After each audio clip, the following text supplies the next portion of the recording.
অন্ধকার, সম্পূর্ণ নীরবতা, দূরে কোথাও আগুনের মৃদু শব্দ, বাতাসে দুয়ার গন্ধ, হঠাৎ ছায়ার ভেতরে অদ্ভুত কিছু প্রতীক, প্রাচীন চিহ্ন, কারো ফিসফিসানি যেন শোনা যায়, কিন্তু কাউকে দেখা যায় না।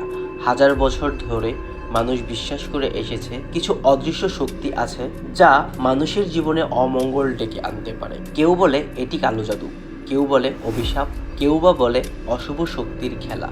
কিন্তু প্রশ্ন হলো, এগুলো কি সত্যি কোনো অতিপ্রাকৃতিক শক্তি, নাকি মানুষের ভয় আর বিশ্বাসের তৈরি এক রহস্যময় জগৎ? কিউরিয়াস মাইন্ডের আজকের পর্বে আলোচনা করা হবে ব্ল্যাক ম্যাজিকের গল্প নিয়ে।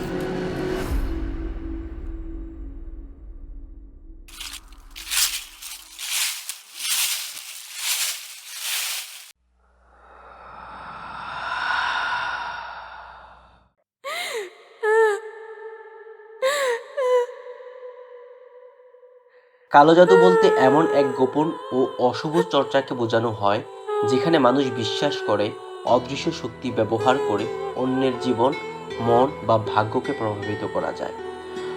মানুষ কালো জাদু করে আসছে সভ্যতার একেবারে শুরু থেকেই, যখন আগুন ছিল কিন্তু অজানা ব্যাখ্যা ছিল না।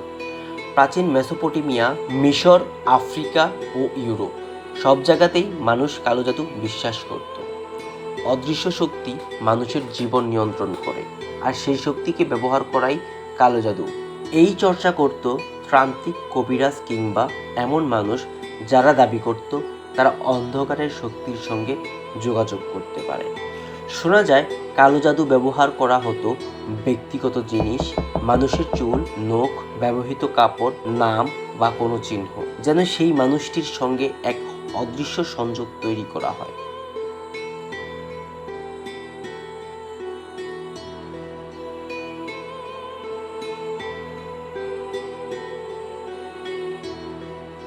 লোককথায় শোনা যায় কেউ ঘুমাতে বসলে রাতের অন্ধকারে হঠাৎ অদ্ভুত শব্দ শুনতে পেত। আবার কেউ কেউ বলতো রাতের বাতাসের সঙ্গে এক অদৃশ্য হাত তাদের শরীরের দিকে ছুঁয়ে যায়। ঘরের কোণা থেকে হঠাৎ ঠান্ডা হাওয়া বয়ে যায়, কোনো জিনিস নিজে নিজে স্থান পরিবর্তন করে। আবার কেউ কেউ অনুভব করে চোখের অদৃশ্য দৃষ্টি। বিশ্বাসীরা বলেন এইসব ঘটনা ঘটে তখন যখন ব্ল্যাক ম্যাজিক কার্যকর হয়, আর তখনই মানুষের জীবন বদলে যেতে শুরু করে।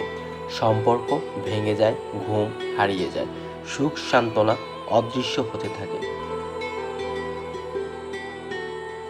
1956 সালে জার্মান চিকিৎসক জোহানেস হার্ডলিপ তার বইয়ে সেই সময়কার নিষিদ্ধ জাদু, কুসংস্কার ও ভয়ঙ্কর বিশ্বাসগুলোর কথা লিপিবদ্ধ করে, যা প্রমাণ করে এই অন্ধকার ধারণাগুলো একসময় শুধু লোককথা নয়, সমাজকে কাঁপিয়ে দিয়েছিল।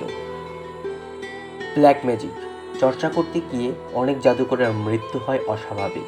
কেউ হঠাৎ নিখোঁজ হয়ে যায় রাতের অন্ধকারে, কেউ অজানা কারণে শ্বাসরুদ্ধ হয়ে পড়ে, আবার কারো লাশ পাওয়া যায় এমন অবস্থায় যা ব্যাখ্যা করা যায় না।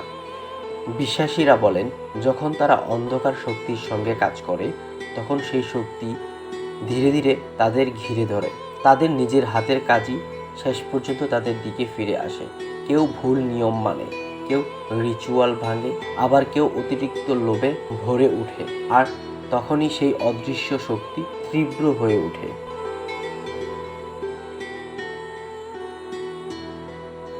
ইসলামে ব্ল্যাক ম্যাজিক বা জাদুর অস্তিত্ব স্বীকার করে, কিন্তু একে কখনোই সর্বশক্তিশালী বা ভয় পাওয়ার মতো কোনো চূড়ান্ত শক্তি হিসাবে দেখায় না।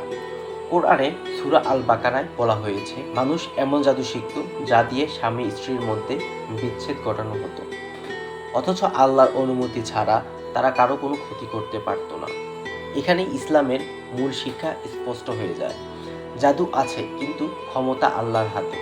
তাই ইসলামে জাদু শেখা, করা বা এর মাধ্যমে উপকার, ক্ষতি করা কঠোরভাবে হারাম এবং কবিরা গুনাহ হিসেবে বিবেচিত, কারণ এটি মানুষকে আল্লাহর উপর ভরসা থেকে সরিয়ে ভয়, কুসংস্কারের দিকে ঠেলে দেয়।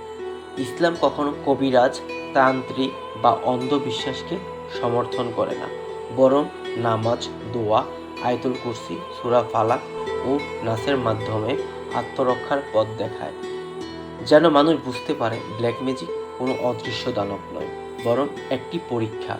আর বিশ্বাসের আলো থাকলে এই অন্ধকার কখনোই মানুষের উপর চূড়ান্ত প্রভাব ফেলতে পারে না।